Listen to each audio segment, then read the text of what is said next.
So let's talk through every faction in Warhammer 40k and which ones are doing better in terms of tournament victories and win rates.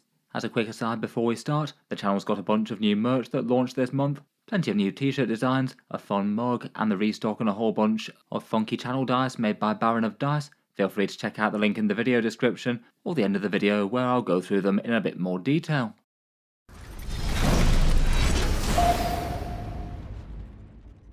Hello and welcome back to Auspex Tactics, where today it's time for a big video, and in this one we'll talk through the strongest and weakest armies in Warhammer 40k, ranked primarily by tournament win rate, but also look at a bunch of other interesting things as well.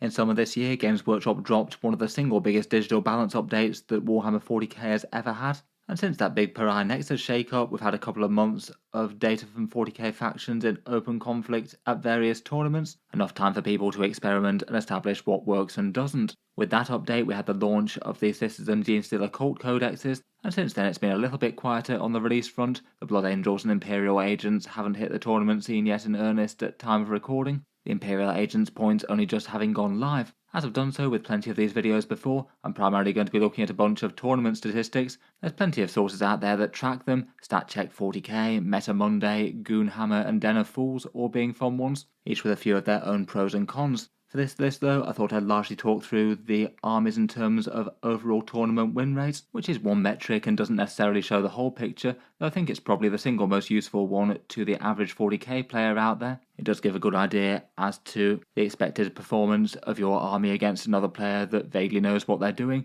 though might not necessarily reflect the experience at the absolute top levels of play. It can be skewed by a few things like the types of player that play the faction, the sample size, and the matchups between any two factions might be very different to how you expect them to go. I think it's overall a very rough and ready helpful metric for the vast majority of players. For looking at a bit of top level performance though, the number of big tournament wins tends to highlight which factions are doing best with people who know their armies inside out, and some factions really buck the trend of win rate for that. Plus the play rate of different factions relative to their normal baseline I think is kind of interesting, shows player sentiment and excitement to play each army. In general, as I've said over the past few of these, compared with 40k's past, this really isn't such a terrible balance state right now. The vast majority of armies are relatively balanced against each other, and internal balance for a lot of armies is way better than it used to be. And it's nice to see no single faction utterly dominant outright, like we had with Aeldari in early 10th, and then Necrons after that. Obviously things are still far from perfect, it could always get better. A few armies are solidly outside Games Workshop's target of 45 to 55% win rates, but only around about 4 out of 26 factions by my count at least. It's still going to be feels bad if you're playing some of the weakest factions into some of the best, but for the average games there's more chance of them being balanced than there's been in most points of 40k's history. In any case, let's jump into it. We'll start with the most struggling factions and move our way towards the top dogs. It looks like bottoming out the chart, we've got the Space Marines, Orks, Genestealer Cults, Chaos Space Marines and Deathwatch here. These guys have win rates between 41 and 46%. Though even at this level, some armies are still getting big tournament wins in a good way. Chaos Space Marines in particular seem to be winning loads of events, despite being on paper weak for the average player. I feel like all of these armies do have their own problems though. As we go along, we'll put them into the graph for a rough visualization of how the armies in 40k are faring against each other right now.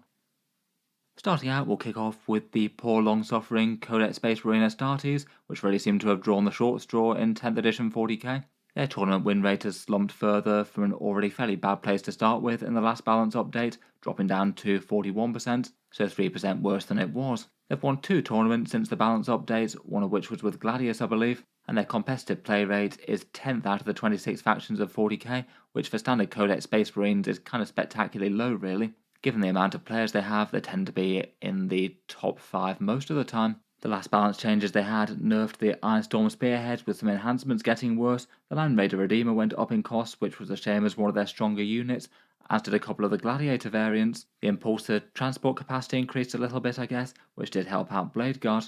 In battle, Space Marines have their Oath of Moment army rule, big hit rerolls against one nominated target which can help you focus damage. Handy enough, though certainly better against some armies with big tough stuff compared with lighter skirmish troops. Out of their detachments, they have 4 main strong ones: Gladius Task Force, Firestorm Assault Force for close range shooting, Vanguard Spearhead for sneaky infiltrating tricks, often played with Calgar and Ventress, and Ironstorm for some raw vehicle strength and damage, but this is now far more in line with the rest of them, as opposed to being a bit standout as it was before after the big nerfs. For chapters played, Ultramarines tend to be the most popular, maybe Salamanders after that, having a couple of useful characters, though loads of people are jumping ship to play the Divergent chapters. For the standout units, after lots of balance passes, Space Marines tend to have a whole bunch of things that are solid in the right detachment that maybe aren't standout on raw datasheet strength. Maybe some of the most common picks are their scoring things, scouts to hold the midfield and be cheap expendable units to do secondaries, or infiltrators to hold the backfield with deep strike denial.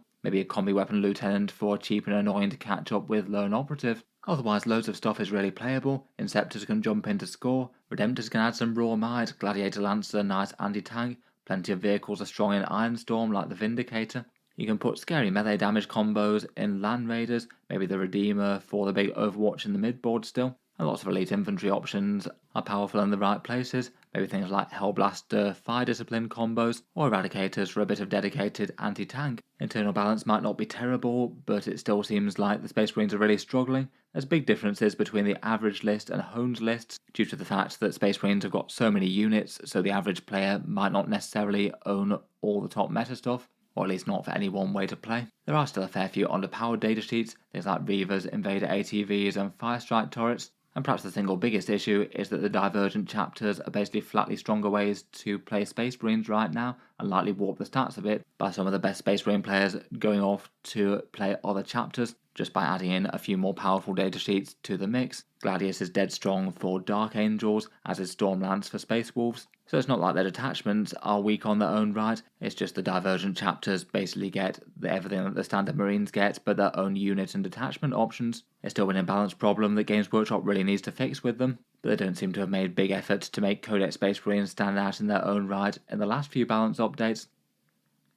Next up, we've got the horrendous fall of the Orks, who seem to have been falling further since Pairings went on, if anything. Just a 42% win rate now, a massive 13% less than they had from where they launched post-Codex, and haven't won any big events since the balance update, given that they won Games Workshop's Tacoma Open, and then the player that won that dropped from the event afterwards, given that he misplayed some rules in his favour. The amount of people playing the faction has also nosedived as well. At tournaments, they were the most played faction prior to the update, and now are only 15th out of 26, so far more middle of the pack. It really seems that the choice nerfs that Games Workshop handed them out hit them far too hard, and the other options that they had to fall back on just really weren't strong enough. The last balance day slate kind of over-nerfed Mega Knobs, which were one of the best units in most of the detachments, double dipping on a rules nerf for their Feel No Pain and a points cost increase, and they toned down the core rule and stratagems for Green Tide in a few separate ways. For the way the Orks play, their army rule is calling the War, a massive advance and charge and big melee buffs for a turn. And after all the updates, it looks like Warhorde has emerged the most successful way to play currently with Orks. Nice simple sustained hits in melee, a -1 to wound stratagem which is rather nice on Squig Hogs,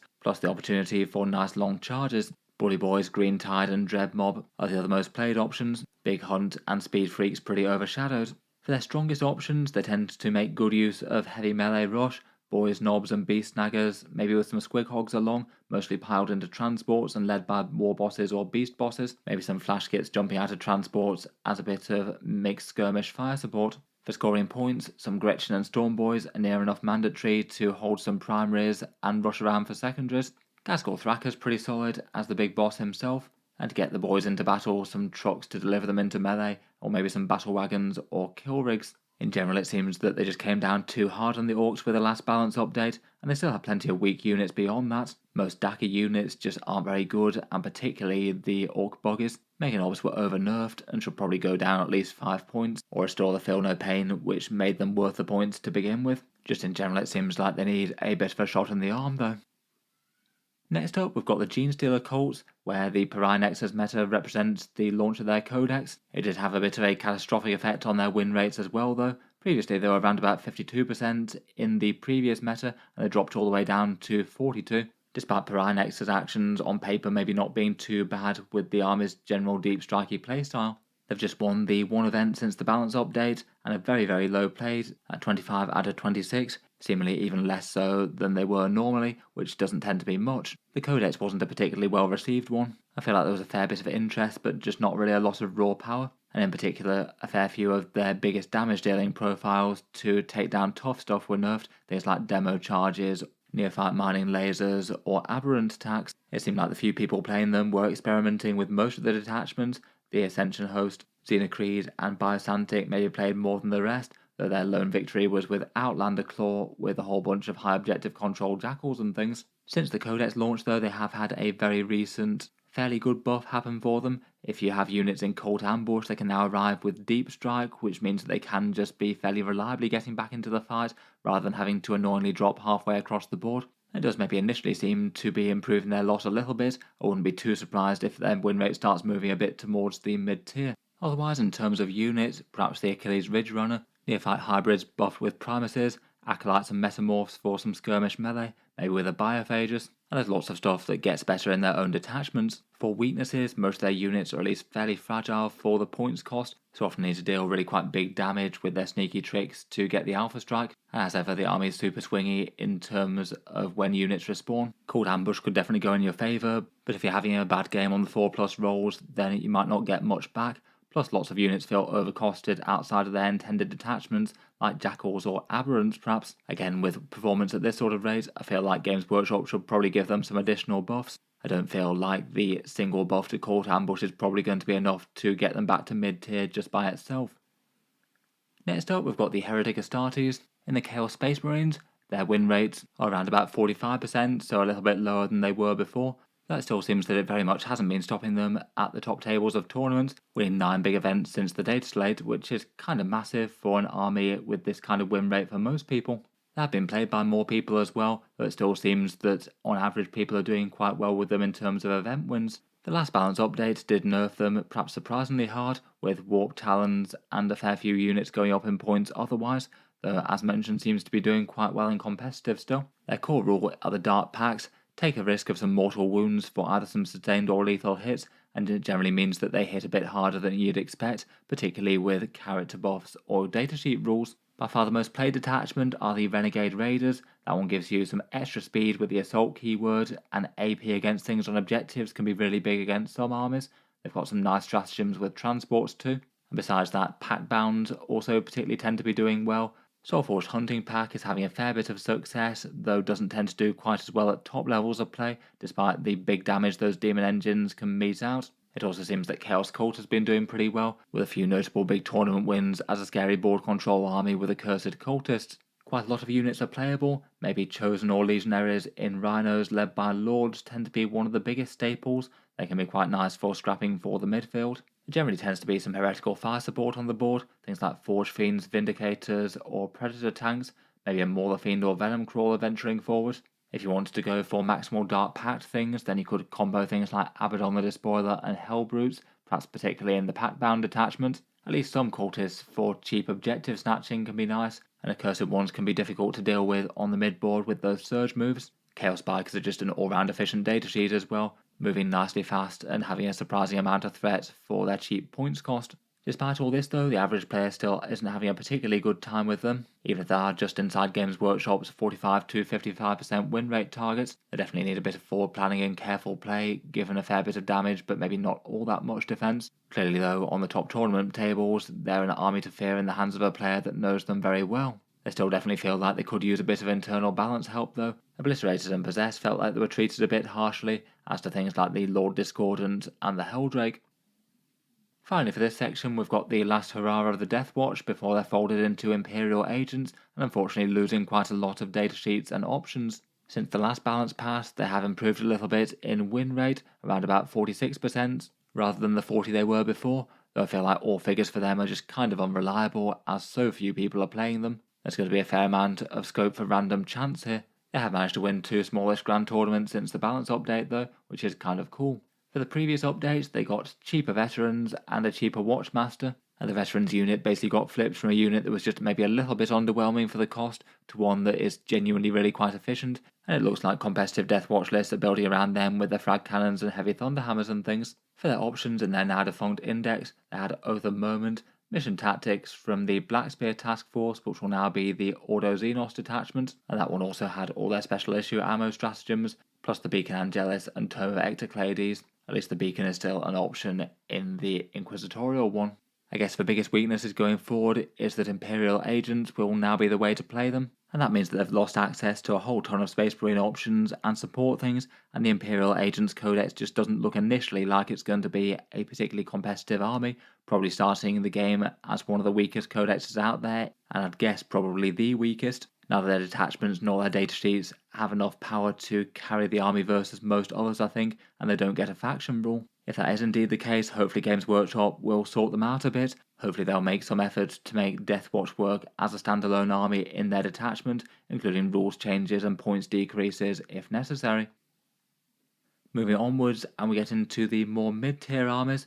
These ones are on 47 and 48%, maybe slightly lower mid-tier than some, though all these are pretty acceptable win rates for balance, even if some of these armies are threatening top tournaments far more than others. The mid-table positions in 40k have quite a lot here, and there's loads of factions on 49% and 50% as well.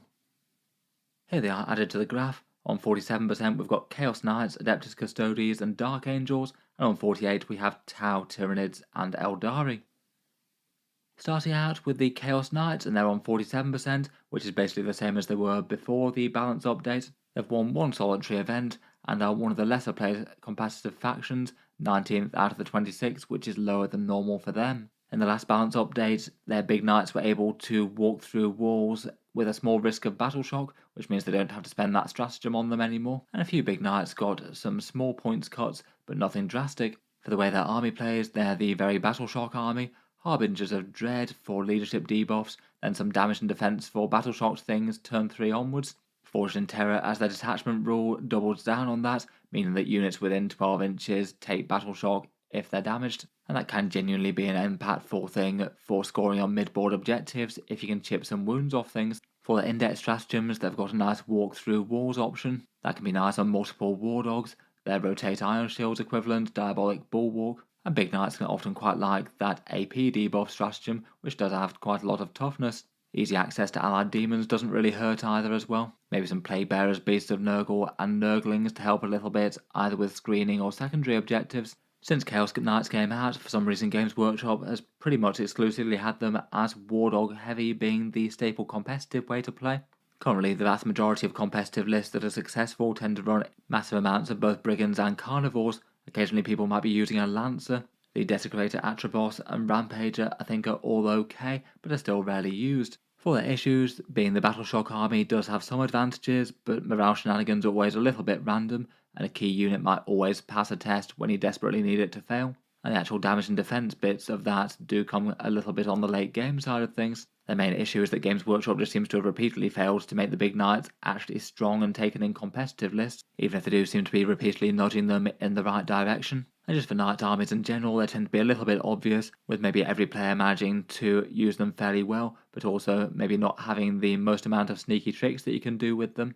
And they tend to do worse at a high level of play as a result, as kind of implied by their stats here. An okay win percent, but not very many tournament victories. That sort of thing also tends to be a similar sort of case for the Adeptus Custodes. Again, a pretty good tournament win rate at 47%, though just a single event win since the balance update, not a faction that's topping tournaments right now whatsoever. It does seem that over the past few weeks or so, that win rate has gone down a little bit. It starts out a bit above 50% after the data slate dropped. And for tournament popularity currently, they're a sort of middling faction, played 12th most out of the 26. The Custodes didn't get a lot of pretty needed improvements after the last update. They buffed shield host in quite a big way, with the damage boosts happening every turn. Captains being able to use the stratagems are nice, and the mortal wound defensive stratagem working against devastating wounds was good. Also, they gave some Forge World points decreases as well. Venatari Custodians in particular got pretty great. Plenty of Custodes lists do tend to be at least pretty samey in terms of the staple units used. Often Wardens led by Blade Champions tend to be a common one. Usually with some Custodian Guard and Alaris Terminators to support. The Custodian Guard might get on well either with a Shield Captain or Lord Inquisitor Kyria Draxus for her shooting plus their special rules. She'll still be usable even though she went up in points a bit in the Agents update. Sisters of Silence can give you some cheap units to do actions and objectives. The Venatari Custodians became a real tournament staple. Their free rapid ingress and lance melee for not that big attacks over the regular Custodes was really big. And you can mix in some Caladius Grav tanks as well if you want some dedicated long-range anti-armor. As with the Chaos Knights, perhaps the biggest issues is that they'll still be struggling at the top levels of play, just due to not having the most sneaky tricks and clever things that you can do with them, other than just march up the board onto the mid-board objectives and dare the opponent to come and take them off you. Still pretty intimidating though if people aren't playing with particularly optimised lists. I think it would be good if they eventually get round to making the Virtus Praetor bikes actually good again. They've been basically unplayed competitively for all of 10th edition so far. Next up, we've got the Legion of Caliban with the Dark Angels. They're also on 47%, a big 5% increase compared with the previous data slates, and the main way that they're getting those tournament wins is with Gladius Task Force now, which has fully replaced Ironstorm as the core way to play Dark Angels, unless you're trying to make their Codex detachments work. For the tournament wins since their update, they've won 6 events, which shows they've got far more play at the top tables compared with, say, Custodes or Knights. And they've been rising up in terms of popularity as well, 11th most played at Grand Tournaments, which is far more than they were before. The last updates really buffed Deathwing Knights and Inner Circle Companions, getting some nice damage boosts on those, and Inner Circle Companions can have 6 of them and a character in an Impulsor, which is good. They also got a few small scattergun improvements to their Dark Angels unique detachments, though unfortunately it doesn't seem to have been enough to make them anywhere near as strong as the Gladius, even if you have a few more wound rolls going around on the Inner Circle one. The Ironstorm got nerfed for core Codex Space Marines as well as the Storm Raven going up. So the slightly weird combo list of Azrael, Darkshroud and Storm Raven doesn't seem to be quite as effective as it was before. As mentioned, currently Gladius is the main way to play them, always with Azrael, given that he's just a godly datasheet in general. Then often 3 units of Deathwing Knights for some massive melee power and big defense, some Inner Circle Companions and a transport of some sort usually, plus likely a Fire Discipline combo, maybe a big juicy unit of Hellblasters or Aggressors perhaps. The Inner Circle is the most played of the Codex detachments, but it's far behind in terms of tournament performance. Otherwise, for unique datasheets, things are maybe a bit more mediocre. Perhaps Lionel Johnson himself is one of the most notably usable ones. He's got better interaction with terrain now, and that much melee with fights first is really quite intimidating. Perhaps for their main issues, it's maybe a shame that they're just using Gladius as opposed to any of their bespoke detachments. Feels like Games Workshop needs to do another round of boss for those if they want Dark Angels using Dark Angels things. And otherwise of their cast of characters, a few of them just seem really quite undertuned, and Ravenwing aren't strong enough to have the focus as a primary army, at least for competitive play. Definitely feels like they could use a few changes to shore up their internal balance, even if they can win tournaments now. Next up, we've got the Forces of the Greater Good and the Tau Empire. Win rates of 48%, so a small improvement on last time. And again, a faction that's got a sort of mid-tier win rate, but seems to do fine on the top tournament tables, 6 big event wins, and a very popular army being the 4th most played currently. In general, they got a fairly nice codex, the majority of their units are playable, and tend to be one of the more collective factions just in general, so maybe not too surprising they're a bit more popular after a big Crisis Suit buff.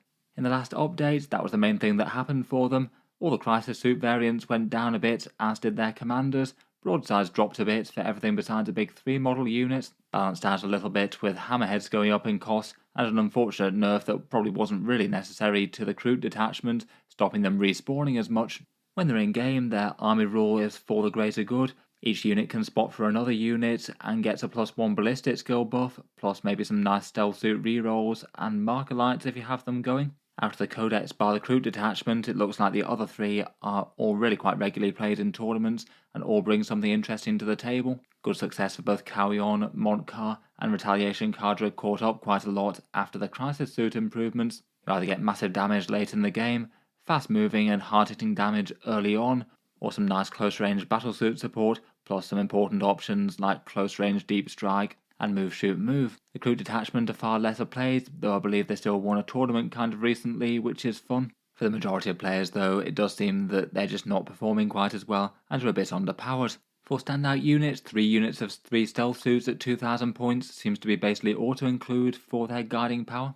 And Riptide battlesuits might be one of the most consistent picks after that, having a nice big threatening tough unit in the mid-board that can afford to be on the front line, maybe a bit more so than other Tau things. Beyond that though, lots of nice choices. Ghostkill and Shadowsun for some lone operative goodness, Breaches and Devilfish for some spectacular firepower on the mid-board, Pathfinders are usable, big guns like Hammerhead Skyrays and Broadsides, Crisis Suit combos and Piranhas on the front line.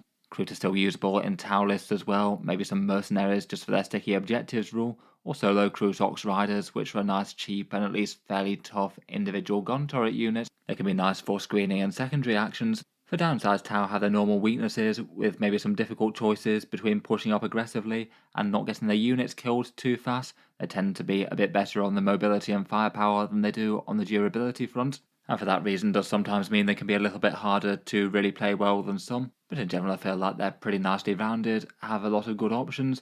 They do have their obvious weaknesses in things like little melee and not the strongest defensive stat lines. Next up, and we have the most played army competitively, which are Tyranids. They've got a win rate of 48%, which is up 4 since prior to the update. 4 big tournament wins since that's happened, and are the most commonly played army at grand tournaments right now, mainly just due to being one of the most popular factions to play currently due to the whole Leviathan launch, and getting really quite a big nice points and rules update that improved a lot of options and detachments and units. In exchange for their autocomplete sort of secondaries with Spore Mines, they gain +1 strength from Synapse, several detachment improvements, like Trigons getting the Vanguard Invader keyword. Zoanthropes were helped out by being able to be joined by Neurotyrants. Tyrannifex Rupture Cannons got genuinely dangerous. Hive Tyrants grant lethal hits with Onslaught now. There were a few nerfs like Unending Swarm getting nerfed with a lack of being able to respawn on multiple turns, which is kind of a shame given that it was kind of strong, but I wouldn't say problematically so. Their Synapse also gives them some leadership rules, which means they can be kind of weak to Battle Shock outside of it, but very good inside. And Shadow in the Warp can give you 1 turn of army-wide Battle Shock, potentially good to use if the opponent's just got 1 unit or an objective, maybe meaning that they directly lose a few victory points. For competitive play, it seems to be Invasion Fleet and Vanguard Onslaught as the major ways to go currently. Invasion Fleet gets those nice hyper adaptations and a good 5+ feel no pain type stratagem. Vanguard Onslaught has got lots of return to reserve shenanigans, can't shoot me style tricks and other good stuff for their keyworded units. And Synaptic Nexus seems to be the next most played after them. Multiple turns of fun synaptic imperatives, plus a big damage dealer stratagem for an aura of rerolls of 1 to hit and wound. After several balance updates, quite a lot of the Tyranid army list is pretty playable right now. It's often nice to have at least some lone operatives, of which Death Leaper, Neurolictors and Lictors all have great selling points. They've got lots of nice biological firepower, Exocrines, Maleceptors and Tyrannifexes, potentially with lethal hits and advance and shoots from a nearby Hive Tyrant. Gargoyles can have some fun movement tricks and objective control. Neurotyrants tend to be pretty popular and often run with Zoanthropes now, giving them big guns never tire and a damage buff. Biovores and Pyrovores are both good for secondary objective and screening things, and Farm Spore Mines can still help with certain secondaries like Engage on all fronts. And there's a fair few fun melee units as well, things like the Haruspex, Old One Eye, or Strength 5 Genestealers with Broodlords. Overall, I feel like the Tyranids aren't doing too badly right now. Maybe it's a bit of a shame that Unending Swarm was nerfed, and that does just mean that few people are playing Horde style lists anymore. There's still some underpowered units such as the Toxicrine, the Flyers and the Spore Assist perhaps, and the Ranged Warriors aren't seen too much in competitive play. They're still maybe not standout dangerous against big tough army lists like things like Imperial Knights and things, though given things like lethal hits from the Hive Tyrant and the Tyrannifex getting better, that has got a bit more impressive. In general, I can see why a lot more people are playing Tyranids. Even if they're not stomping the tournament scene, they got a lot more fun, and there are genuinely different ways that you can play them. Last up for this tier, we've got the Aeldari. Again on a 48% win rate and pretty similar to how they were prior to Pariah Nexus' launch. They've won 3 big events since the balance update, and are the 9th most played faction in tournaments. Between all that, numbers that have them in at least a fairly good place. Drop down to far more sane levels where they were winning 70% of games at the start of 10th. The last update had a few increases for several small fast units that are particularly good at doing actions and Ivrain, and a few smallish buffs. Overall, I'd say that perhaps the army got slightly weaker, but they get on really quite nicely with the Pariah Nexus secondary missions and actions and things, and it can be hard to stop them racking up a good number of points on them. For their army rule, they get Strands of Fate to sub in some Fate dice to certain important roles. Can be nice with certain big Overwatch attacks with a Farseer nearby, or maybe a D-cannon and devastating wounds. Their detachment rule gives you a little bit of damage on every unit, rerolling 1 hit and wound, and beyond that you've got the Phoenix Gem for resurrection, and lots of movement shenanigans like Fire and Fade or Phantasm. Again, like the Tyranids, I'd say that quite a lot of the Aeldari roster is really quite usable. There's definitely still units that are underpowered, but some competitive lists have surprisingly little unit overlap. Farseers and Autarchs are both quite common leader choices. Farseers plugging in automatic 6 Fate dice, and the Fortune for -1 to wound is good. Both flavours of Guardian are useful for their different flavours of objective support. Warwalker's a nice anti-tank, and D-cannons are respectable indirect fire, particularly with the battle host rerolls. Your type Wayleaper can do sneaky lone operative things and rustle up extra command points each turn. The fast mover style units such as Shadow Spectres, Warp Spiders and Swooping Hawks are all nice, very fast and flexible to rush around doing secondary objectives. The Avatar of Cain can be a big scary core of a list with massive damage and defense, and Striking Scorpions are way better than they used to be now, really quite cheap infiltrators that can deal a good amount of damage and give you a lot of board control.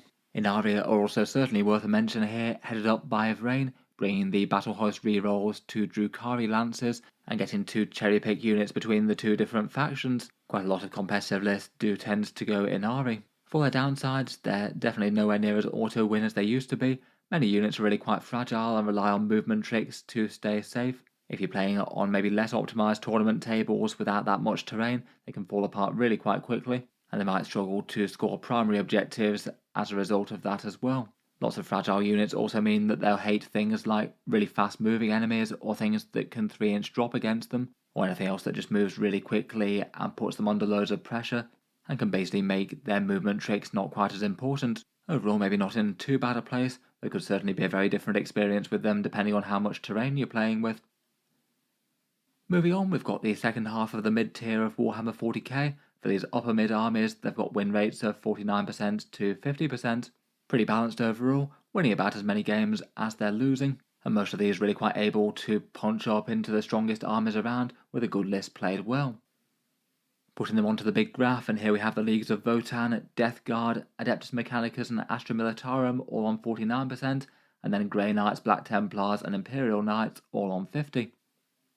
For the Space Dwarves, the leagues of Votann are winning 49% of games, up a little bit compared with pre-data slate, though notably they're one of the only factions that hasn't won any big tournaments since the balance pass. They have had a good amount of high placings, and their win rates are good, but maybe just have a bit of a skill ceiling and not really very many sneaky tricks or high-level play beyond a good amount of big damage with their judgment tokens. I guess the odds of them winning loads of big events was decreased a bit by not being played all that much. They're the 21st most played at tournaments overall right now. I guess being a kind of new faction, they don't have loads of players out there compared with some, and given that their internal balance has been quite good, Games Workshop hasn't really shifted them very much for a fair few things, so maybe a few less reasons to get them out and experiment with them again. For the last update, they didn't really change any of their main units, but they did see the induction of the Hernkin Jaegers to their index, a really cheap and useful infiltrate unit at just 80 points. And this does feel like an overall strength boost to the faction, particularly given that they've got such a reliance on scout moves, and this can guarantee that they can get them off if they need to.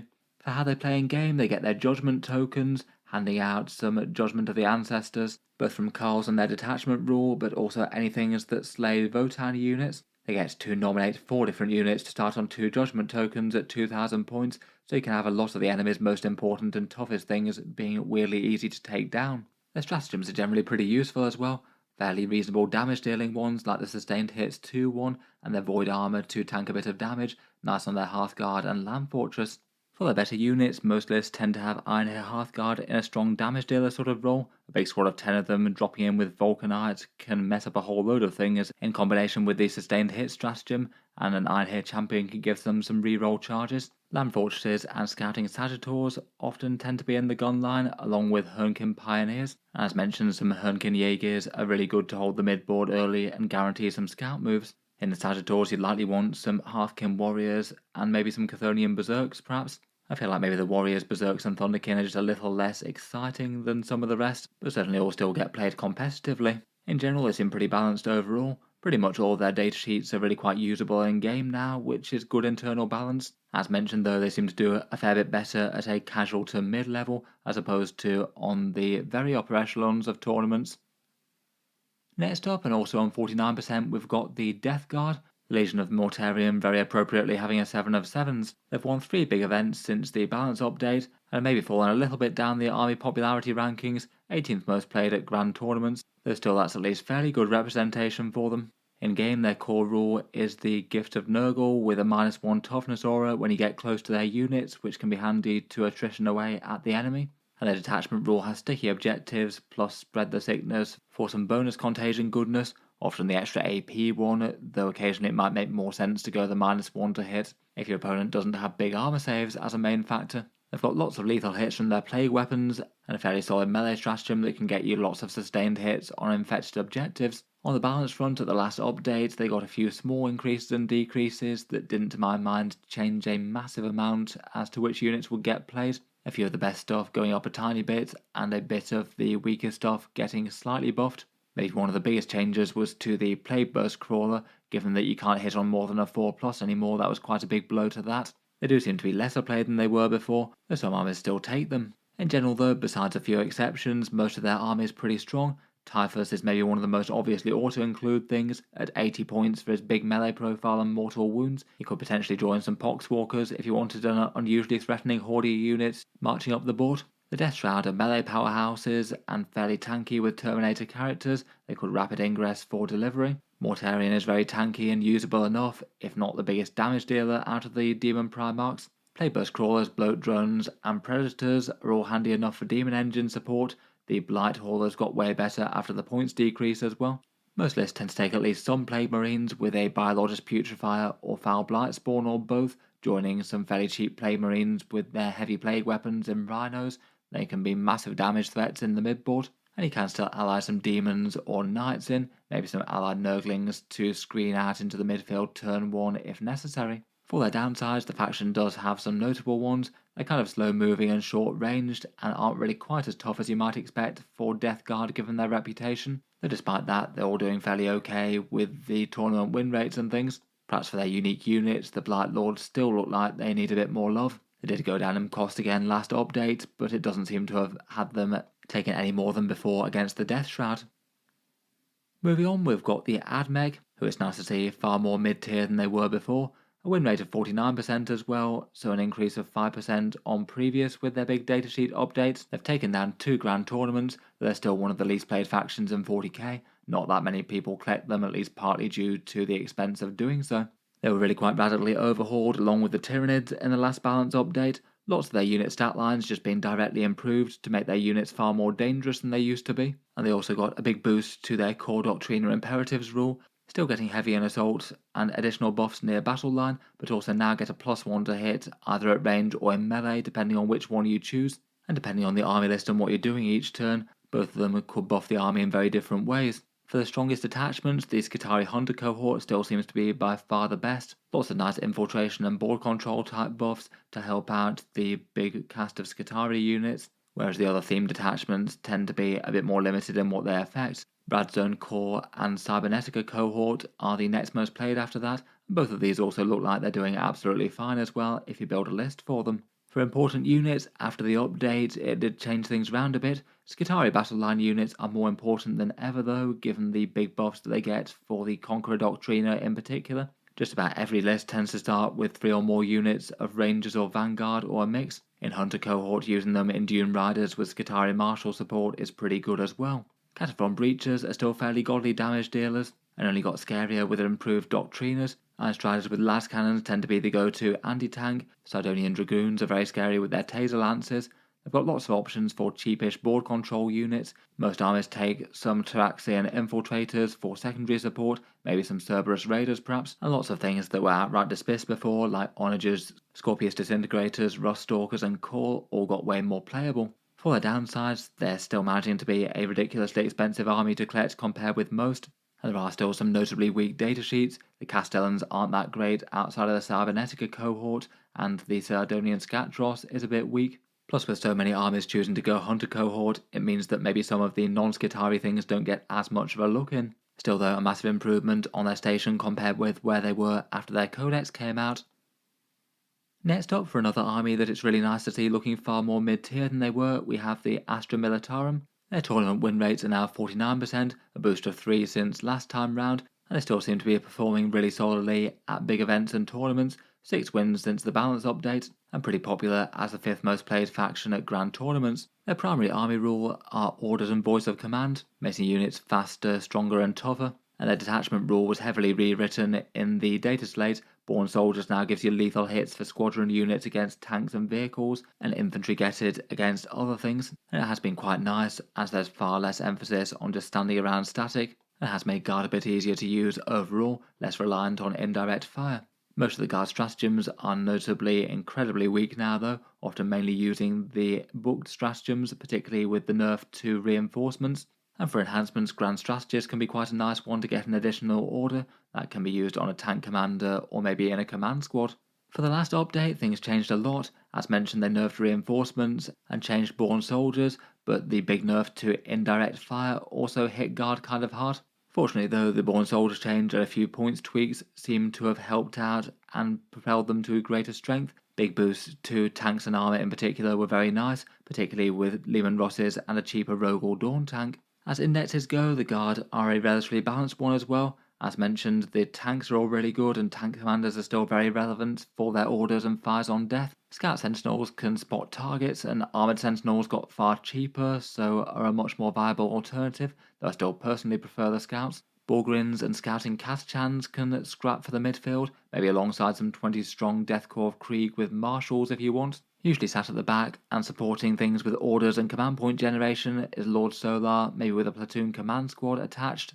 And Ursula's Creed still gets play for handing out fields of fire a little bit cheaper, even if she's not quite as effective as she used to be for that.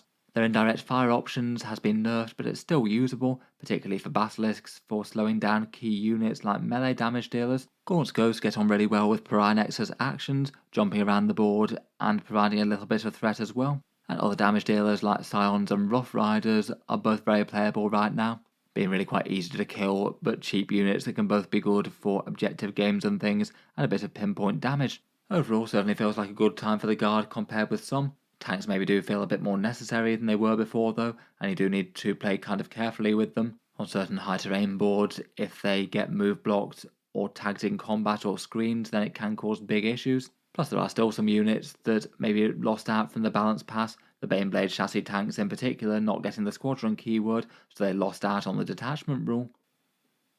Next up, and on 50% wins, we've got the Grey Knights. They dropped down a bit since prior to the data slate, given that they got a few nerfs in the points updates, but they are still managing to top tournaments with 4 event wins so far. Now played a little bit less than they were being played, at 17th in terms of play rate at grand tournaments. In the last balance update, Dread Knights, the Land Raider Redeemer and Castellan Crow all went up a fair bit, and they also caught a bit of peripheral nerfs from the Vortex of Doom and Haloed in Soulfire. They perhaps do have at least some advantages with being able to jump around and teleport all over the board when they need to. They can be a bit more reliable on the secondary objectives than most armies out there. Those core rules are for their army rule teleport assault. Units get to basically go back into reserves at the end of the enemy turn and return via deep strike, which can be really nice for pressing the attack in certain points, but does need to be balanced by actually fighting for primary objectives, and teleport deep strikes not being a good way to make melee. They auto advance 6 inches, which is nice for Dread Knights, and they've got some seriously powerful other teleport supporting tricks, Mist of Deimos to vanish a unit off the board, and redeploy things with the Sigil of Exigence when shot. Despite the points increase, it still looks like Dread Knights are very much the order of the day for most armies. They are the main way in which they can deal with tough stuff, with those heavy side cannons ignoring cover. Both the regular pattern and the Grandmaster pattern will do well. Then Terminators and Paladins often tend to be one of the main choices for core damage dealers that can use lots of stratagems and things. Caldor Drago being a very popular pick to be able to do some near guaranteed charges out of deep strike. Librarians can throw around some mortal wounds as well. Otherwise, Inceptors are nice for fast moving and slightly lower investment units. Strike squads can provide some sticky objectives and still fight well. And Purgation squads and Purifiers are both usable. In general, seems like they're in a pretty good place, winning a fair amount of games, though the army does pay attacks for their fairly godly movement things. It definitely is one that you need to get a lot of use out of their teleport, and choosing when to pick the right fights and go on the attack or hold back and score objectives. Definitely a lot of really big decisions that you can make and potentially get either right or wrong as to what's going to help win the game more. Next up, we have the Black Templars, who appear to be unchanged on a 50% win rate. Not really being played very much at big tournaments at the moment though, at 23rd out of the 26 factions, low even for them. They've won 2 big tournaments since the balanced data slate came out. The changes that they got in the last update were kind of peripheral, a little bit more capacity in Templar Impulsors and Repulsors, the increased cost of some of their Gladiator variants, and the big Ironstorm nerfs basically meant that that's no longer really a big consideration for most of their competitive lists. They were one of the better armies at using Ironstorm along with the Dark Angels thanks to all those bolt-on multi-melters that they have.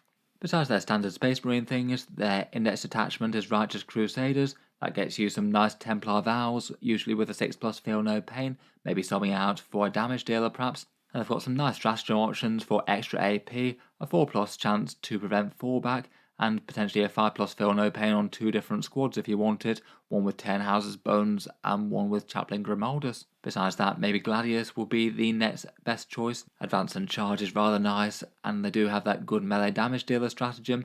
Firestorm could be interesting with vehicles with multi-melters on top as well. With their fairly limited unit pool, basically all of them are really quite playable in game at the moment.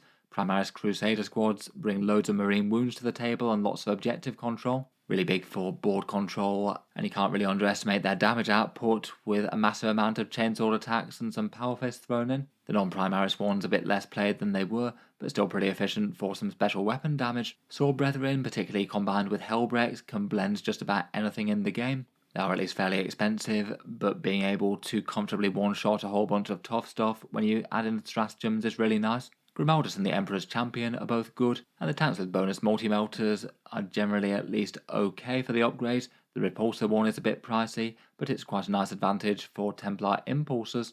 In general, I feel like they're really not in the worst place, with a lot of good advantages over standard Codex Space Marines with some strong melee units. The detachment works pretty well, even if it's not quite as standout as it was when Templars were stomping around with 55% win rates and things. Maybe a few of their top tournament successes have come from extreme Horde Black Templars, which maybe isn't the way that everyone wants to play, even if it is a kind of fun idea. Lastly for this section, on win rates of 50%, we've got the Imperial Knights. They don't seem to have changed massively into Pariah Nexus despite some big buffs for the big ones, and as ever they tend to be a lot better in more casual metas and small events as opposed to big 5-round grand tournaments. They have only just won the one event since the balance update, and the tournament popularity is 14th most played, pretty much in the middle of 40k there. For their core rules, they get the code Chivalric, which is usually lay low the tyrants for some nice damage buffs with rerolls, and free command point generation if you do their deed of slaying the warlord. The detachment rule makes them tougher across the board, with a 6+ feel no pain going to a 5 if they're honoured. And maybe beyond that, for a few notable index stratagems, they've got a nice fight on death one, rotate ion shields for a good invulnerable save on your most important one. I quite like their mysterious Guardian teleport trick. It can be pretty big for a super heavy knight to just warp across the board and blast the enemy with full force of shooting. In the latest balance updates, they got a few points decreases on bigger knights, but perhaps more importantly, the ability of big knights to basically walk through walls and smash through big terrain pieces. That's quite a big deal to them, as it means they're no longer anywhere near as limited by terrain as they used to be.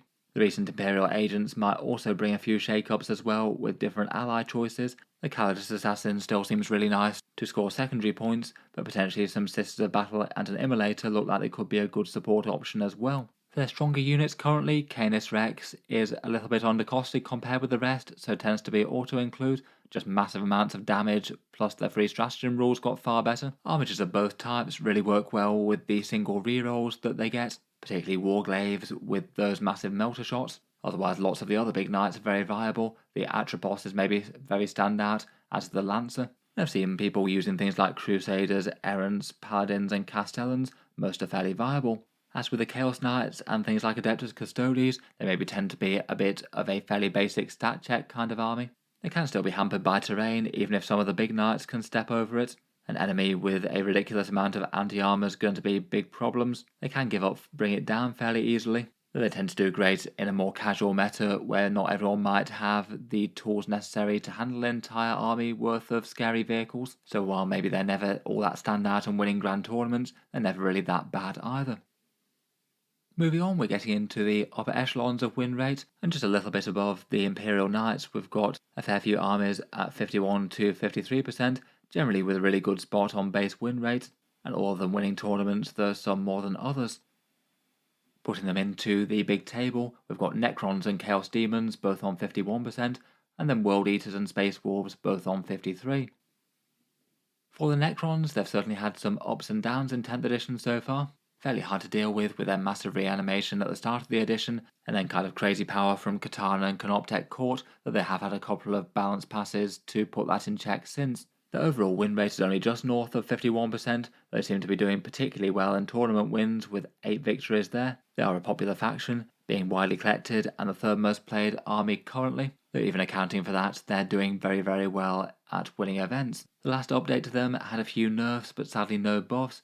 Nerfs to Wraiths and Canoptech Doomstalkers, which hit the Canoptech Court build hard. They stopped Catan teleporting at 3 inches away in Hypercrypt as well, and that was a blow to that detachment, though Hypercrypt Legion is very much now the competitive way to play Necrons, getting even better with all those warping units being able to do secondary objectives reliably with the new actions. As ever, their army rule is reanimation protocols, repairing and reviving models with living metal healing things, and punishing the enemy for half-killing squads. Means they might have to think about their firepower priorities a bit more, even if it's not something to outright rely on. It's often best for the toughest stuff around, things like Wraiths with Technomancers, which are still solid despite the points increase, and Catan Shards where every wound reanimated is really quite a big deal with just how hard it is to take it off them. For their detachments, Hypercrypt teleports the Necrons all over the board, having things return to reserve similar to Grey Knights, but having more firepower units that can capitalise on it perhaps. The 3-inch deep strike stratagem is really big, and there's lots of supporting stratagems for monoliths as well, which can do some crazy movement shenanigans too. After Canoptech Court getting nerfed, Awakened Dynasty is now the next best in terms of performance and play rates. Plenty of good stratagems and a few nice enhancements, and some fairly solid combos with leaders. Besides the scary Catan and the Wraiths and Technomancers which we mentioned, plenty of stuff does get play for Necrons, but some things definitely doesn't. Immortals and various support characters are quite a staple, with some nice rerolls against objectives and good objective control. Maybe Imatech, Illuminor Zeraz and Chronomancers or Plasmancers, quite nice support for them. They've got lots of options for nice fire support, things like Doomstalkers, Locust Destroyers, Heavy Destroyers and Doomsday Arcs. All nice with Hypercrypt redeploys. The Doomstalkers would be the way to go in Canoptech Court though. The Silent King is really quite usable. And in Hypercrypt in particular, it's useful to have a bunch of tiny units to jump around doing objectives. Things like Death Marks and Hex Marks can be nice for that, as could Scarabs and Locust Destroyers in the right circumstances. I'd say maybe their biggest issue right now is their internal balance still needing some help. Things like Warriors, Triarch Praetorians, Triarch Stalkers and Annihilation Barges just feel underpowered, and wouldn't go amiss to help out some of their more struggling detachments as well. The Obeisance Phalanx and the Annihilation Legion very rarely get played.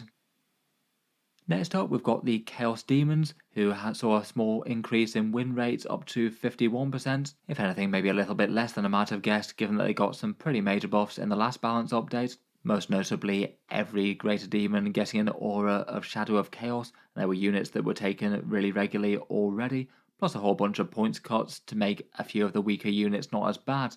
It does seem that they're one of the stronger units on raw win rate metrics, but not doing quite as well at top levels of play, only 2 big event wins there, and a sort of middling popularity at tournaments, played 13th. The Demons play very differently to basically any other 40k army. Their army rule is Shadow of Chaos with multiple debuffs within their area of control, and their detachment gives you Warp Rifts, Closer Deep Strike to jump on the enemy at 6-inch range. For their index rules, they tend to be very melee focused. They still have lots of invulnerable saves and everything deep strikes, so a lot of unusual things compared with most factions. And they've got some very nice stratagems, like a 1 command point of dropping outside of 3 inches, returning to reserve, and a nice advance and charge one if you're in the shadow, which the Greater Demons always are now.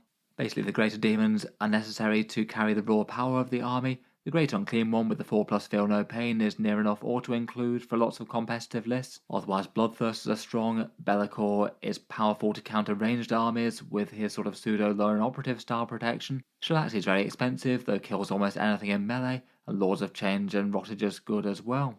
Beyond that, basically any of the corn stuff is really nice. Fleshhounds for being outriders to run around doing objectives. Bloodletters or Blood Crushers charging out of reserve, maybe of the aura of a Bloodthirster, and maybe with a Red Master on Blood Throne to mark one target for death. Perhaps for other notable units, Flamers and Plague Bearers stand out a bit above the rest. Quite nice for objectives for the Plague Bearers and a bit of shooting for the Flamers, which is quite nice with all their deep strike tricks. Lots of other stuff is fairly usable though. Perhaps issues with them are that strong mid-board control could help counter the Shadow of Chaos a little bit, though maybe that's a little bit less of a factor given the Greater Demons get it. And Greater Demon spam might just have a little bit of the same sort of element of things like Knights, struggling a bit for secondary objectives and primary objective control, without that many supporting pieces on the table if you go really heavy on them. In any case though, broadly in a pretty good spot, winning lots of games, and the Greater Demons are very scary indeed. Definitely an army that plays very differently. Next up, we've got the Blood Crazed Killers that are the World Eaters. They're on a win rate of 53% right now, an improvement of 4 from before, taking down a pretty strong amount of tournaments with 6 major wins since the balance update, and they're about as widely played in tournaments as they've ever been since they came out a year or so back.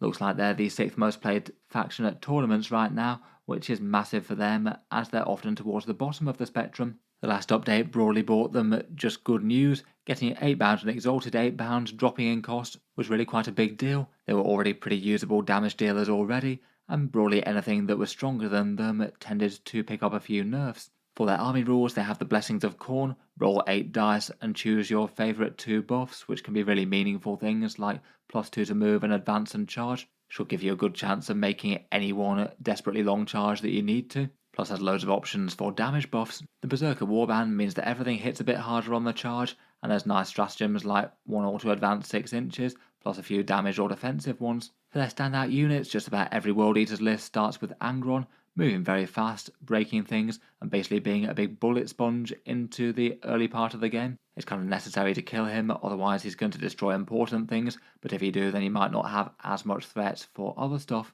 If he respawns as well, it could be game changing or maybe even game winning if he does so early.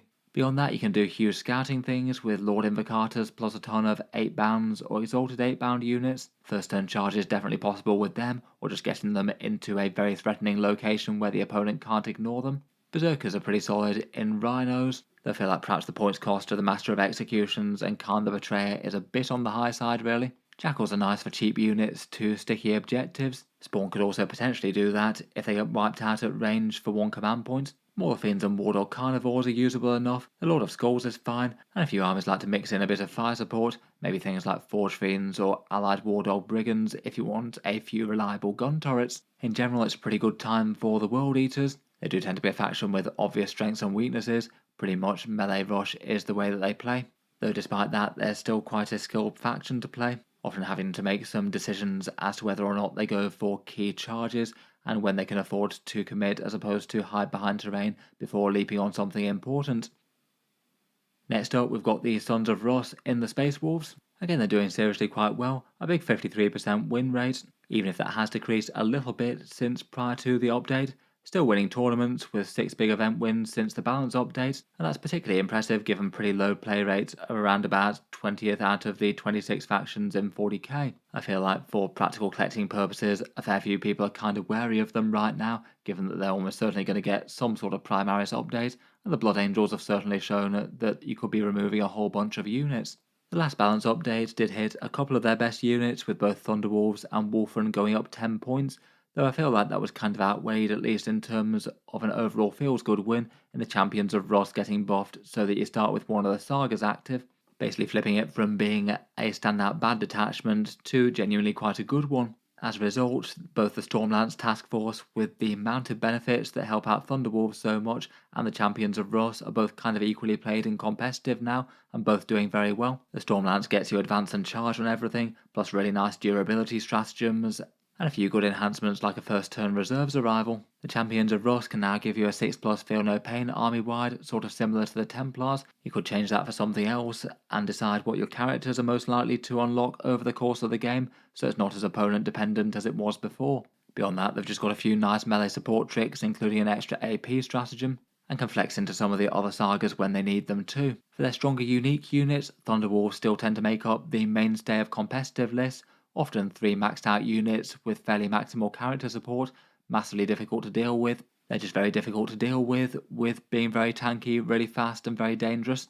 They can often be referred to as Wolf Jail type lists for stopping you moving forward by putting Thunderwolves in the way. Otherwise, Logan Grimnar and Storm Rider is sometimes in support of them, really big turns of melee rerolls and another scary threat to rush forward. And besides that, for unique stuff, Beyond the Fell-Handed, Ulrich and Bloodclaws, Ragnar Blackmane and Wolfen are all nice enough, plus standard marine support things like Infiltrators, Jump Intercessors, and some fire support units like Gladiator or Vindicators maybe. For downsides, the Thunderwolf cavalry maybe do have some downsides, such as having to go around terrain, so can sometimes get move blocked themselves, so it could maybe just be a little bit obvious sometimes, though they clearly are very strong. And as mentioned, I feel like the slight apprehension of them getting some sort of major range update that makes a lot of miniatures invalid is kind of real, and might have fewer people picking up the army as a result. Finally, we've got the ones that seem to be the very top factions of Warhammer 40k, the strongest ones by win rate, though even these guys do remain very close to Games Workshop's theoretical 55% target for tournament wins, and all of these have been the outright victors in a whole ton of tournaments, and certainly some of the factions to beat in the game at the moment. Fortunately though, they're nowhere near as far ahead of the competition as some things were in early 10th like Aeldari and then Necrons. Really good to see no one faction utterly dominant, though even at this level I would expect that some of these are probably going to be heading for nerfs of one sort or another next time there's a balance pass.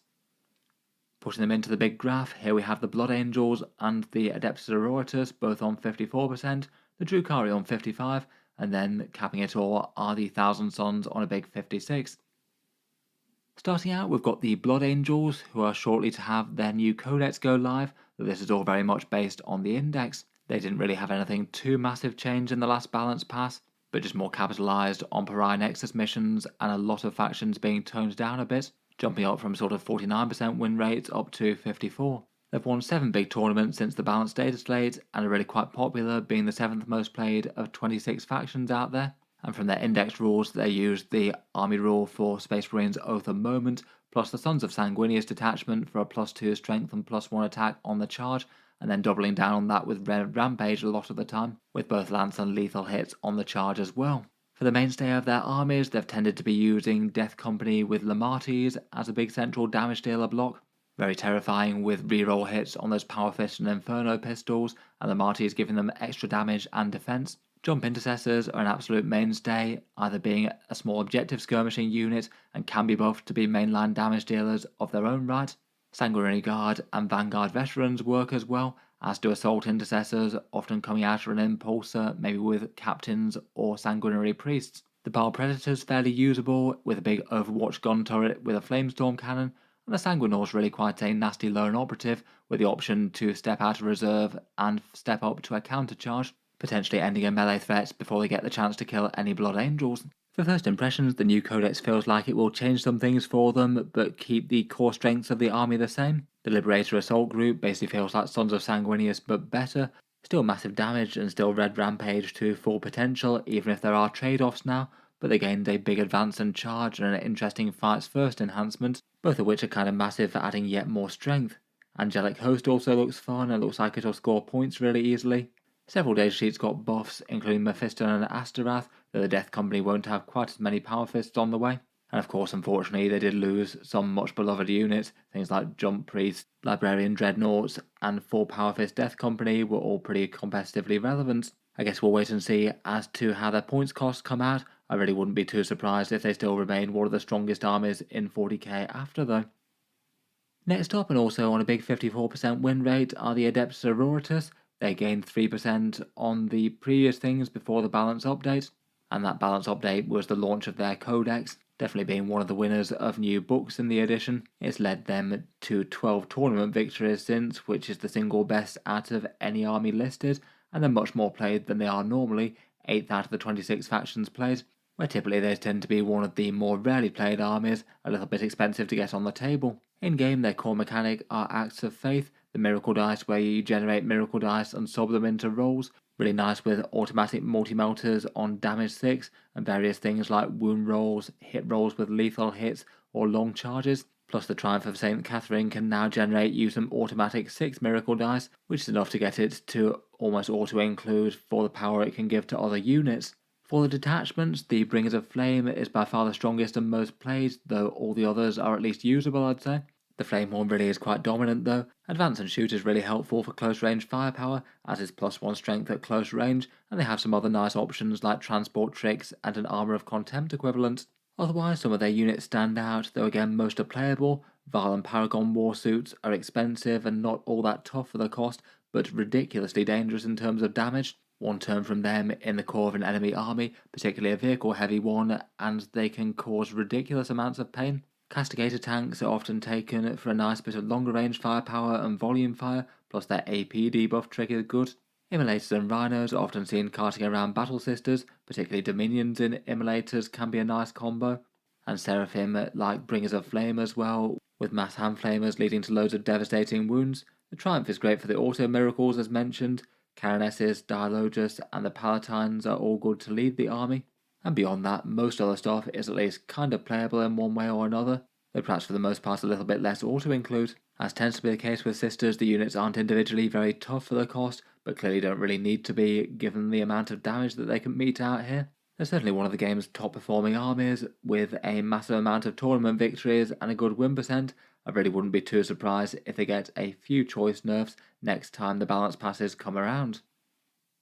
Next up, and on 55% wins, we have the Dark Elves. The Drukhari are now at the very top of 40k after starting the edition right at the bottom. Interesting how they turned the tables on the Craft Welders. Before the update, they were more like 49% wins, though they had a lot of things that were better than them and get nerfed, and also their army just seems to be particularly well placed to deal with Pariah Nexus missions. Plenty of fast moving chaff for actions available. Kind of like the Space Wolves, they're still a pretty rarely played army, 22nd most played faction at tournaments, but managing to have brought home an absolutely massive 9 event wins for that tiny player base. Compared with any of the other factions, they seem like the single most likely one to bring home a trophy if you take them to a tournament, and obviously play very well. The changes in the last update were slightly minimal. The Grotesques and Ravagers got points cuts. Scourges cost a bit more on their minimum sized unit, though were still good. The missions were one of the bigger things that changed for them. They also got a small boost in the Archon's command point debuff. It works out quite well for him, as he's often going to be throwing himself into the midst of the enemy army with a bunch of incubi. The army rule is Power from Pain, generate pain tokens for enemy misery, and then plug them into reroll hits in certain phases, and an extra AP buff in melee too. And then their Sky Splinter detachment, which they gained in the January update, is pretty great for their transport playstyle. Lance melee and ignores cover after disembarking from transports are really good, lots of movement tricks, and perhaps most scarily of all, they've got their really long charge option, where you can move a transport, get out the unit, and then charge after that. Lilith and 10 Witches or Archons and a bunch of Incubi can be seriously nasty out of a transport there. Otherwise, for other units not less mentioned, Ravagers are still a very nice fire support with a bunch of lance fire. Mandrakes are great for scoring points and infiltrating. The Kronos Parasite engine can farm up some pain points, and it's genuinely massively tanky for its points cost as well. The Beastmaster can scout out and do some skirmishing or move blocking early in the board, and then Cabalite Warriors, often in Venoms, are some of the choices for scoring and actions. Sticky Objectives is pretty helpful for them, and they can still be a bit of threat with their Dark Light weapons. In general, they seem to be having a pretty good time in Pariah Nexus so far, and a lot of Drukhari, as mentioned, are also making an appearance under the flag of Inari for the Eldar. Dark Lances really like Battle Host rerolls, and Blaze Storm is pretty punchy on Venoms with Splinter Cannons. Finally, that leaves us with one, and taking the top spot for win percentage at the moment in 10th edition are the Thousand Sons. A big win rate of 56%, and pretty much the same as they were prior to the update. I feel like it really wasn't hard to call that these guys were going to remain one of the best factions in the game. They seem to have landed a very appropriate and Zinchian 9 big tournament wins since the update. Not quite as impressive as the Drukhari, given that they're played a little bit more, the 16th most popular, but still not exactly one of the most mainstream factions, and more people are choosing to play them than normal. For their balance update, they had a bunch of small nerfs to their different Kabbalistic rituals, though none of them were nerfed so badly that you wouldn't use them. One of the most impactful was the Cancel Saves one, now being changed to AP-2 in the shooting phase. They did get perhaps a surprising amount of buffs given their top spot status last time. In particular, the Mutalith Vortex Beast was a surprise buff. And again, they seem to get on quite well with Pariah Nexus missions, having fairly good primary threat with Rubik Marines with Warp Flamers, and perhaps being an army that's surprisingly good at doing secret missions. Having things like Magnus being able to double move towards a home objective could get you the Warlord there if you need to, as could the Umbralific Crystal and a squad teleporting late game to put some rubrics in the enemy deployment zone if they happen to not have enough battle line. For their core mechanics, those Kabbalistic rituals are generally what the army plays around. Almost all lists tend to build to maximise those, as things like Doom Bolt, double moves, and massive damage buffs are a bit too good to pass up. Their detachment rule is Kindred Sorcery, which helps out any psychic damage, plenty coming out of Sorcerers and Infernal Masters, but certainly Magnus himself, and most of their enhancements are very usable indeed. As mentioned, the Umbralific Crystal is a particularly nice one for a big teleport move for a squad.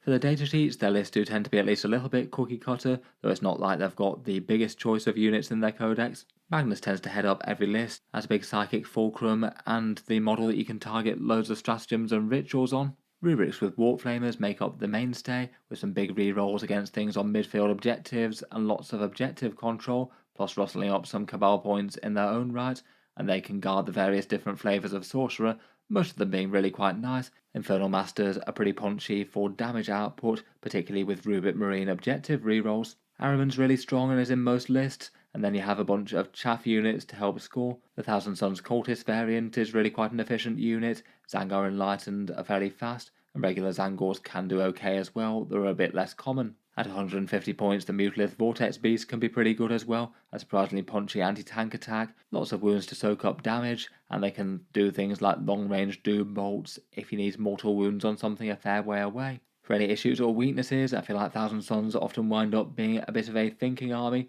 Lots of options out there, including really quite big and meaningful decisions as to where you employ those Kabbalistic rituals. And in particular, Magnus needs to be commanded right, a model that you can't afford to get killed too early, but also a model that you can't afford to have sat back and not impact the game too much. Mistakes with him could be pretty punishing. In any case though, Tzeentch's plans seem to be coming together for the Thousand Suns, arguably just claiming the top spot of 40k by this metric, though realistically I feel like they're pretty well balanced with most of the other top 4 armies or so. Finally, here are just a few collated numbers lists. If you're just looking at big grand tournament wins, then it's the Adepta Sororitas who take the lead here, and then Thousand Suns, Drukhari, and Chaos Marines after that. It is weird to see Chaos Marines so high here.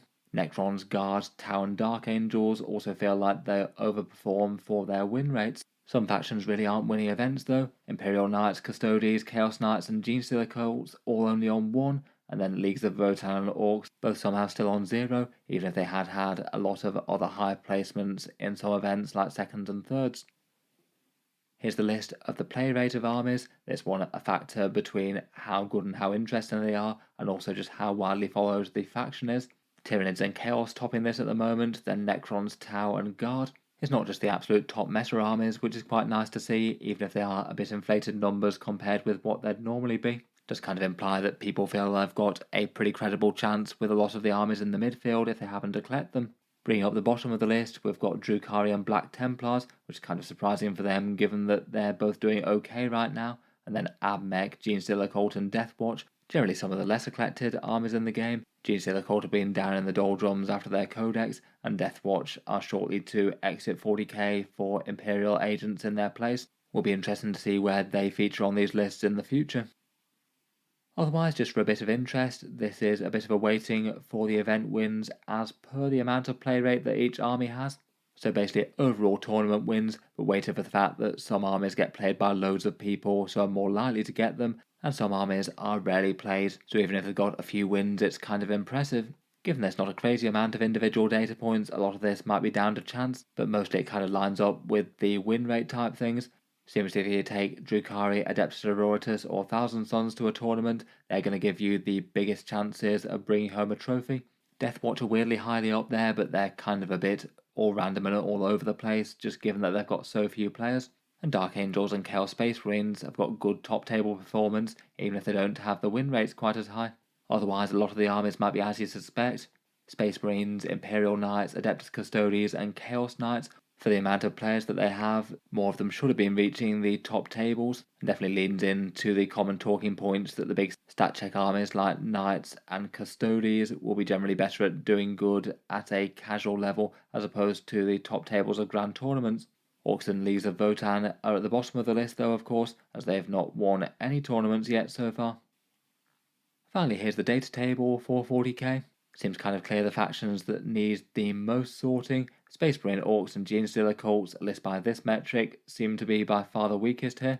I guess Genestealer Cult might rise up a little bit if the Deep Strike Cult Ambush change has a bit of impact. And otherwise, just a few armies that seem to be notably sticking their head above the parapet a bit. Blood Angels probably need re-evaluating after their codex and points come out, but Sisters, Drukhari, and Thousand Suns all feel like they're heading for at least some nerfs. Look forward to hearing what you guys think though. How does your army's average performance tally with what you feel on the tabletop? And which armies out of here do you struggle to beat or find easy opponents? Finally, I thought I'd just finish up by talking about the Auspex Tactics channel merch that launched this month. Basically, I ran a merchandise competition and asked you guys to submit a whole bunch of designs. A few of them won and got turned into t-shirts and hoodies and things. And you can find the results or links down below on Wargame Portal, the channel's USA affiliate link for Warhammer 40K as well. Of these things, the t-shirts and mugs are printed by a company called Printful. This one's a global print-on-demand service, so postage to any given region shouldn't be too bad. The channel dice, as you can see on the right, they're shipped from the USA physically, made by the Baron of Dice there, so bear in mind that delivery costs can be a fair factor on those if you're outside the USA. Running through the designs quickly, I quite enjoyed this one with all the funky text with the channel logo overlay. Thanks to Weatherman Dan for coming up with that design. This one's based on my Imperial Guard army, the all very Orwellian 12th Enforcer Regiment, laying down some brutal police justice. There's some t-shirts with the logo there, plus a mug available which he made as well, which I thought was really quite cool. A polo t-shirt with the rather cute little logo of this Auspexy Tech Priest, this one by Smurfy. An all rather intricate and ornate Auspex Tower logo by eAndroid, quite a work of art this one, and I was very impressed. And then a bunch of more standard logo designs with some t-shirts and hoodies for anyone who just wants a nice t-shirt with the channel logo on it. Finally, we've got some more very snazzy dice from the Baron of Dice. These ones have been pretty well received and have been surprisingly popular, selling out really quite quickly of the black ones, though they're now back in stock. I did go with one of the more luxury dice producers. They are a little bit on the pricey side at $35, £28 or €33 for 25 dice. A little bit better than Games Workshop's rates there, but I must admit I was very impressed by the quality of them. They can ship worldwide from the USA, though postage costs a fair bit more overseas unfortunately. In any case, if you want to check them out or any of the other merch things, the link's down in the video description.